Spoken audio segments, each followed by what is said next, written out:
Bonjour à tous. Après avoir parlé des adénopathies cervicales, cette vidéo explique les autres localisations. Pour rappel, une adénopathie, c'est une augmentation de volume d'un ganglion lymphatique, généralement supérieur à 1 cm.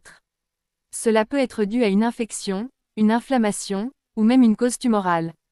Voici l'essentiel à connaître. 1. Adénopathies axillaires, situées sous les aisselles, elles peuvent apparaître après une infection du bras, du sein, ou être liées à certaines pathologies tumorales comme le cancer du sein.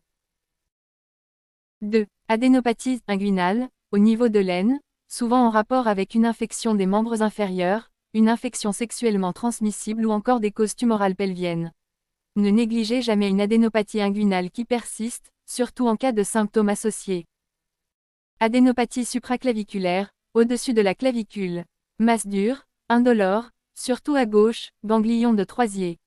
Elle peut être le premier signe d'un cancer profond. Impose un bilan approfondi. 4. Adénopathie épitrocléenne, face interne du coude.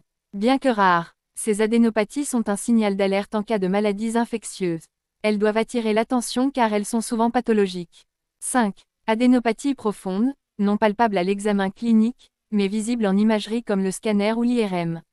Signes possibles, toux persistant, douleur thoracique ou abdominale, fièvre, amaigrissement. Causes fréquentes, tuberculose, lymphome, leucémie, métastase d'un cancer, maladies inflammatoires chroniques, Crohn, sarcoïdose. Toute adénopathie profonde suspecte justifie un bilan médical complet. Des examens complémentaires généraux à envisager. Biologie, NFS, CRP. LDH si suspicion de lymphome. Sérologie, VIH, EBV, mononucléose, CMV, toxoplasmose, syphilis. IDR à la tuberculine, testigras.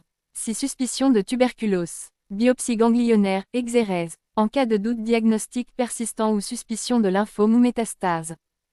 Voici un tableau récapitulatif des examens complémentaires à réaliser selon la localisation d'une adénopathie, afin d'en identifier la cause probable.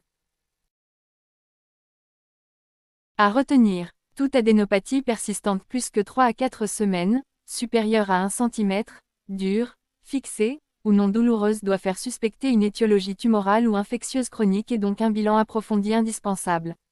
Une localisation supraclaviculaire gauche est toujours suspecte jusqu'à preuve du contraire. En résumé, toute adénopathie persistante, dure, indolore ou inexpliquée doit vous amener à consulter. Mieux vaut prévenir que découvrir trop tard. Cette vidéo est une explication générale et simplifiée.